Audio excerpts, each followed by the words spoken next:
Welcome to the Mike Litton Experience Podcast. Mike has over 31 years experience in real estate, finance, and investing.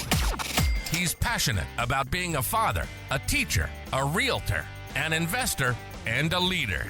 Everyone has a story, and our passion is to help them tell it. And now, introducing the host of the Mike Litton Experience, Mike Litton. So what can you expect from the Mike Litton Experience? You can expect stories that will inspire, motivate, advice that will sharpen your focus, and expert information on real estate, finance, and market conditions. Franco, thank you so much from the bottom of my heart for being our guest on the Mike Litton Experience. I know how busy you are. I know you're changing the world, and we're going to talk about that in a little bit. Changing the world for the better, you know? And I know you're busy, and I just cannot thank you enough for being a part of our podcast and giving us your time today. Like we talked about before we hit record, everybody has a story, and our passion is to help them tell it. So with your permission, we're going to start with where you were born. We'll go all the way through your life story up until today. And then I'm dying for you to tell us about this new technology that you're applying to healing wounds and changing the world in a positive way. Okay? Absolutely. Thanks for being here, buddy. No, all right, thank you. So I just came from the lab, actually. That's awesome, bud. I love it. So tell us where you were born. So I was born in Boston, Massachusetts. Okay. My parents are from Argentina, and they actually emigrated to the United States. They went to Boston to study. My dad was doing a PhD at Harvard, and my mom was doing a master's at MIT. Right. So I was born into these two high-performing parents. Yeah, kind of. Yeah. And I only lived there for like a year or two. After that, I moved out very early on. We went to Spain. Okay. So you were born in Boston. Correct. And when you were 2, you said you moved to Spain? Okay. Yeah. When I was 2 years old, I moved to Spain. My parents had an opportunity to start leading this new center for logistics in Spain. So moved to Spain. I actually spent about 5 years in Spain. Okay. It's kind of like my primary education. And then we got an opportunity in Brazil. So we moved to Brazil. Wow, you're hopping all around the globe. This is cool. Yeah. So you were 7 when you moved to Brazil? Yeah, 8 I would say like 8, around that. Yeah. Okay. Very much around that era. And then moved to Brazil. I spent about 8 or 9 years in Brazil. Okay. So you graduated high school in Brazil? Well, it's funny. And this is actually part of my story. So a lot happened in Brazil. Yeah. It was something. So I had most of my education, I did most of my high school there. And what happened was, and this actually kind of ties into the company, it ties into a lot of things. I love it. Yeah. So in Brazil, what happened was, so my parents, obviously none of us spoke the language well. Yeah. So when I went into a school that was English speaking. Right. It was a British school in that, they taught you Portuguese on the side. Right.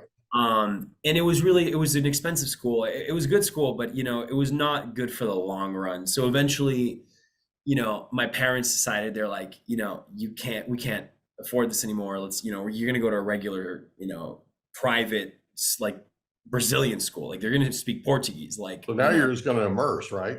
Yeah. So, and I realized, just so we're clear, the native language in Brazil is Portuguese. Yep.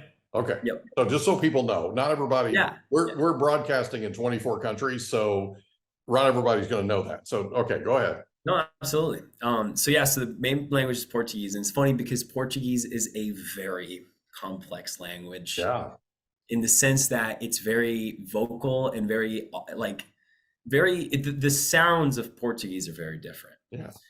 So you speak, não português, like there's this very big, nasal tone to it. Yeah. And so one thing is a foreigner speaking Portuguese, right? And then another thing is a local speaking Portuguese. And they're the same language, but they're entirely different, right? And there's a certain amount of respect that comes from the way you say the language, right? Yeah. The actual accent is a big deal. No, absolutely. Yeah. 1,000%. Yeah. And so I used to get made fun of. So I moved to this new school. I'm getting made fun of, and I didn't understand any of the schooling, and I went terribly in exams. Until my teacher, and it was like, I think it was like the last year, it was like first year high school, last year middle school, like right around like 8th grade, I guess. Yeah. And my teacher's like, look, man, like you're terrible at the exams, but at the same time, you know, you're taking all these drawings and you're paying attention, trying really hard, and it seems like it was my biology class teacher. Right. And she's like, you're really interested in this subject. I'm like, because they were studying chronic diseases like diabetes and kind of how those play a greater role in the body. And I was really fascinated by the human body and how it worked. This is really, I was like 13, like 12 years old, maybe. And so this teacher tells me, all right, look, you're not going to do well in your exams, clearly, because you don't know the language yet. And it's fine. Let's figure something different for you. And I've been doing this differently for my entire life. It was a good teacher. Yeah. That's a blessing, baby. It was a blessing. Yeah. It was a blessing. And so this teacher, Regina, basically selects me to this. So when you get to college, by the way, when you're first in a lab, you call it scientific initiation, right? Because it's your first time like getting in contact with a lab environment. Sure. So these guys called it scientific pre-initiation. Okay. So my high school had the scientific pre-initiation program where they would have students have some early lab experiences with the scientific method. So the goal of the program was it's experiential learning. It's hands-on. Right. It's like you get a kid and you teach them the scientific method and you give them a project and they kind of take it on as their own, right? Okay. And it's cool. And so they pair you with a mentor. It's a structured mentor program. So they paired me with a mentor called Carolina. So this professor who, so she a lot, it was a really nice high school. A lot of the teachers there had master's degrees, which I know isn't super common. I don't know. But my teacher or my mentor, I guess, had a master's degree in stem cells. Okay. In particular, and this is very important, it was a kind of stem cell. It was a mesenchymal stem cell, right? And that will be important for later on. But it's a type of stem cell. It's one of the types of stem cells in your body. It's actually one of the only types of stem cells that you have in your body. So she liked stem cells, and more importantly, she liked stem cells that were present in your body. Okay. And so she taught me all about them, right? And I learned from an early age how to, like how cells worked, and I was getting into the literature, and I had all these questions, and she was more than anything interested in what we call translational work, meaning we're translating something from the lab onto an actual like real world environment. Okay. And I really like that because like an application kind of thing. Yeah. I got you. Okay. From lab to patient. Yeah, I got you. Right. And it was really nice because I was 13 years old, getting exposed to an innovator, a thinker, a person who was looking at things from a really different perspective. And I was just a kid. Yeah. And that awoke a passion. And I'm so serious. It wasn't, although, some people like to argue that it was always in me. I think it was built. It was a constructed passion because it was something that instead of needing to go to school all the time and focus on those exams for biology, I could just do this. And it was really, really nice. And turns out I learned a lot from that. But the problem with stem cells is that they're kind of complicated. So you can't really test them in a high school environment. There's not exactly a stem cell lab in your high school. Unless some high schools, I know that these days they do. Mine didn't exactly have that. Yeah. So I needed to find a lab that would actually, I had an idea, all right? I came up with an idea for a prototype of a device, an ointment. It was a wound healing ointment. And I was interested in wound healing because I was interested in that visual element, right? Of like seeing tissue grow, seeing your skin. I've always had some sort of complication with my skin where like I scar really easily, and I didn't like that. So I wanted to, it was a personal problem at first. So I was like, let's try to do something with these cells in an application that's practical and that I can actually feel, right? Mm-hmm. Don't get me wrong, like, there's millions of applications for stem cells, but I figured like I wanted something that I could feel. Yeah. And so I did. I searched for over 100 labs that worked with stem cells within a 5 mile radius from where I lived, and Yeah. somewhere that made sense. But the problem is that not many labs take kids. I was like 13, 14, like with the design. I had a project proposal that was like 30 pages. And I was like, I had all these plans. I looked at all of the literature with my mentor. This is all through my mentor. And eventually it was one lab that said, all right, tag along, whatever. Like, what's the worst that's gonna happen? You're gonna burn the place down? Like, no, I'm sure you'll do great, Right. And they paired me. I was 14 years old, and I was paired with a PhD level student. PhD level and a postdoc. I mean, people like, doctors, people who were really advanced in their career. And I was their little brother. Mm-hmm. I was there just in this place. I was just physically surrounded by all these great people. And they were all around me, just teaching me the ropes. And when you're in an environment like that, you start realizing that all those really seemingly complicated topics, don't get me wrong, they're complicated, but they just feel a little bit simpler because you have someone who really loves the area and who's seeing it every day, and you see it really practically. You start learning a lot by doing. And I realized I'm a great visual learner, and I loved it. I loved it so much, Mike. And so the thing was that, my parents got separated in the meantime. So my father went to live back to Argentina, and my mother found a job opportunity in Chile at the time. So, I was doing this research. My father was already somewhere else. And then my mother, maybe this is like 2 years later. So I was like 16 years old, maybe 15 years old. Yeah. And my mother comes to me and she says, Franco, we're moving to Chile. Wow. And I'm a kid. I'm a high school kid doing this You're research. just getting going in this lab. And I'm just getting going, Mike. I'm like, I don't want to stop this. No kidding. And I did something, I don't know what came out of me. All right. I'm so serious. I was a kid, like regular teenage, like high school kid, just doing regular stuff. And just like the only thing I had was like, I went to this lab that I really liked, and it was like a job. Right. And I just, something from within me, just it came out. And I told my mom, who is my, someone I deeply fear and respect in the way that you would fear and respect your mom. You're like, it's my mom. And I tell her, no, I am staying in Brazil. I need to stay here, and I'm going to dedicate myself to this. How hard was that? You mean that moment or everything after that? You're sweating and blushing right now just talking about this. You know that, right? Yeah. No, yeah. I mean, just the subject. You're just like, you're going back to that moment. Oh, it was a difficult reaction. And it was a difficult moment.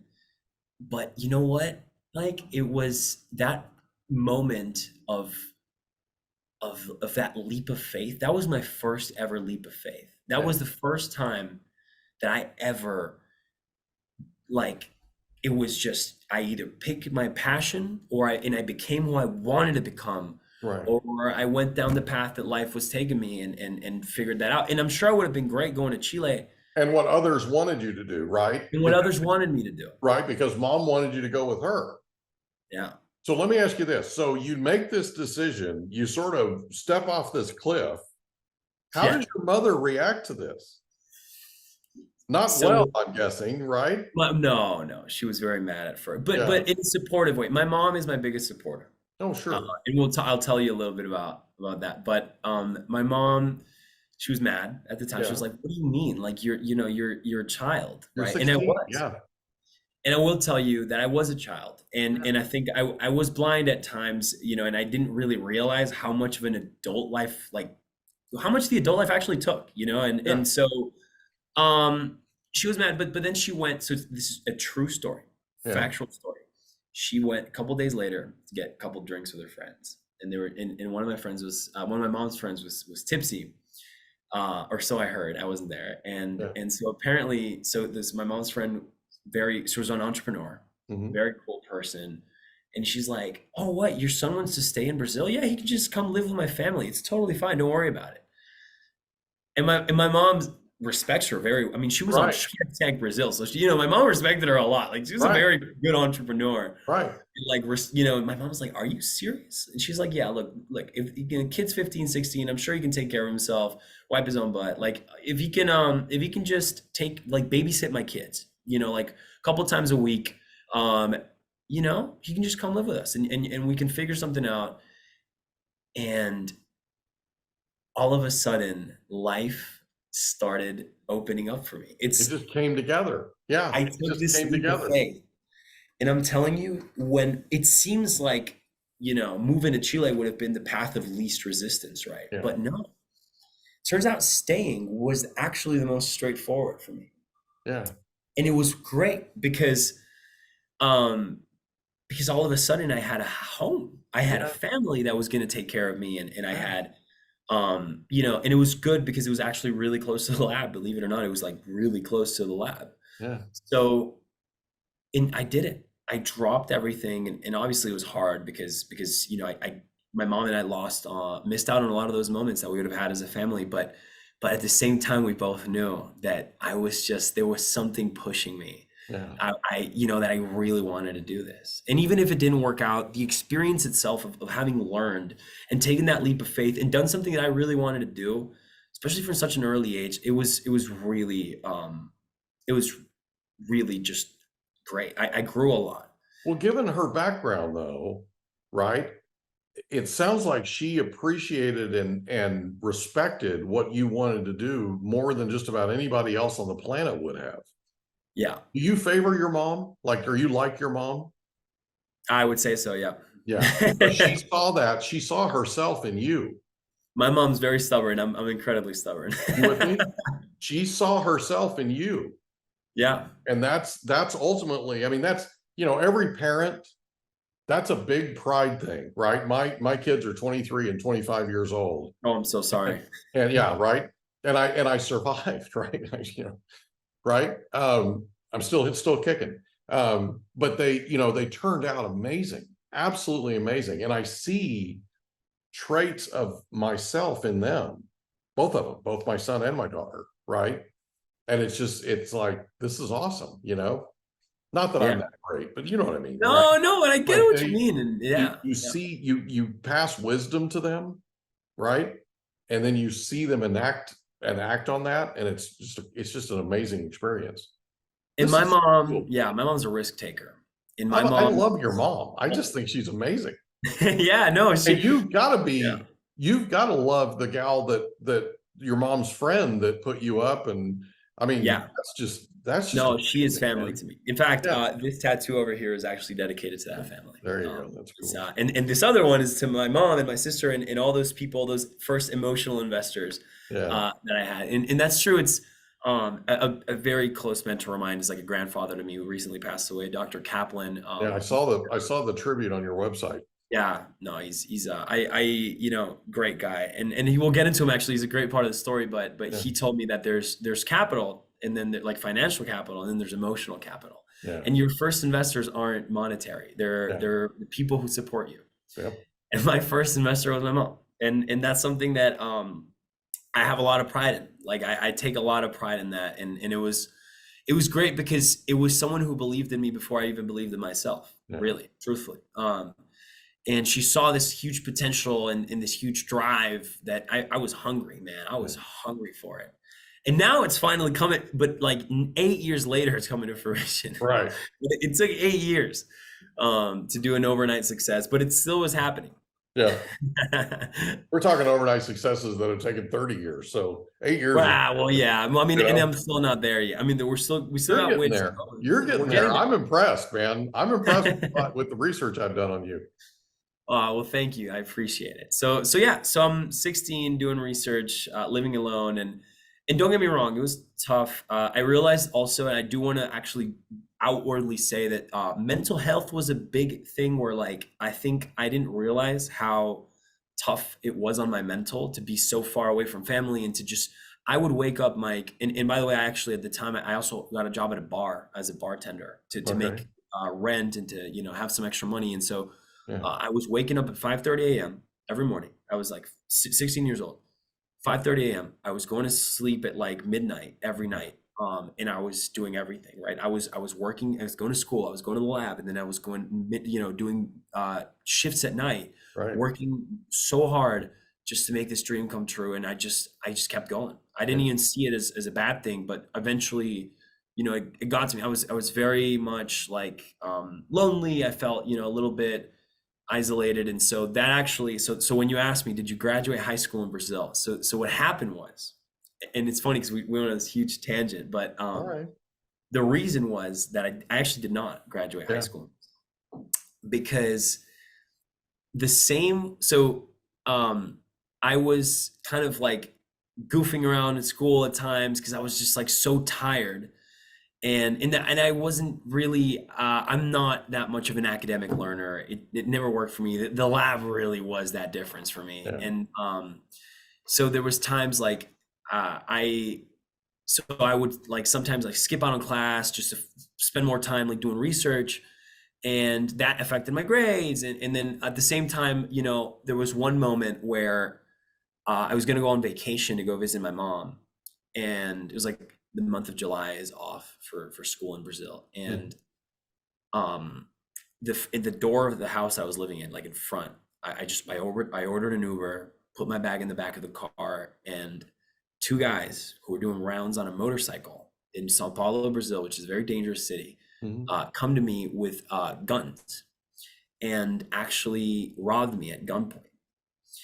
And I already had like very little money, and the little money that I had, I was actually taking with me so I could like deposit it with my mom, or and they robbed all my money. They stole my backpack, which had everything. So lesson here to be learned is don't put all your eggs in one basket. But, or in one backpack, right? or in one backpack. I happen to put my eggs in one backpack. All my passport. I have 3 passports because I'm a American, Italian, Argentinian. I had all my savings gone. I lost my headphones. I really like my headphones. And I lost my phone. And was your you computer can't in hop there on an too? international flight like that. Was your computer in there too? My what? Your computer? Oh yeah. No, absolutely. And it was awful. It was a terrible moment because I had nothing. Suddenly, and they robbed the Uber too. Poor guy. He was trying to get home to his wife, and and we were both, and it started like, I don't understand how like life works, because it started raining like at some point. And so we were just both kind of sitting down in the curb trying to figure it out. And I had nothing, not a slice of pizza to my name. I had everything robbed. And the Uber is like, and I had recently broken up a relationship for also because I was really just not focused on that. I was focused on the lab, and so it was like 1 week after that that happened. July 9th, it was the girl's birthday, and I had nowhere to go. The only family I could think of was them. They were like, the Uber driver comes to me. He's like, I'll take you one place, like anywhere. Just, I want to clear my conscience. Like, I don't want to leave the kid alone, abandoned. Just tell me where to take you. I'll take you. And then I'm going to go home. And I show up to like my ex-girlfriend's family, and they were so wonderful. They and I actually still speak to that family, like to this day. Like I'm very grateful to them. But I had nothing. And so that was a really big stop on my life, because my parents, were really, they were really like scared for me. They didn't want me to live in Brazil anymore alone. I mean, all this, glamour around living alone and doing this whole thing suddenly disappeared when their baby was like in danger. So my mom hopped on a flight, and she was there the day after. I don't even know how expensive that flight was. That had to have been. Yeah. And she was on that flight from Chile. And we got all my passports sorted in like a week. And we just kind of, got it all sorted, got me back on my feet. And then she said, let's go on vacation anyway. They didn't even mention school. They said nothing. There's just, let's go on vacation. So I go with my mom to Chile. And my mom looks at me, and I had one backpack. I had a spare backpack, but I had one backpack and like leftover clothes. And that's all I had. Mm-hmm. And my mom tells me, you're not going back. You're not going back to, I don't care what you do to school. I really don't care. Yeah. You're not going back. She just wanted you safe, man. She just wanted me safe. And it's funny because it was like I had just gotten a full ride. I had just gone back from New York to go to a science fair where I had won, gold medal, which was given to like 5% of applicants, which is an enormous deal, right? I had just gotten awarded like it's international recognition for my prototype. The research was going really well.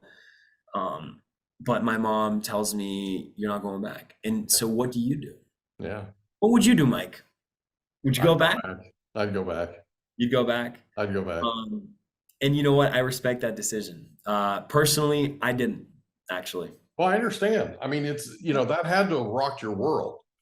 Had to have rocked your world. I mean, we had nothing even remotely close to that. But I had a computer. I had 2 computers and an iPhone stolen.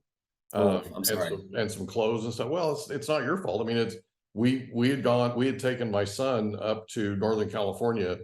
He came down when we had a hurricane here.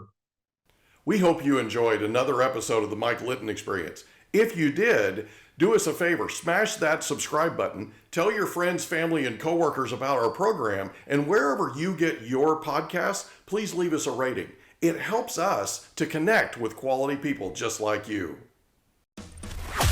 And that's a wrap. Another episode of the Mike Litton Experience in the books. Reach out to Mike on Instagram at Litton Realty. Want to meet with Mike? Check out calendly.com/Rio760.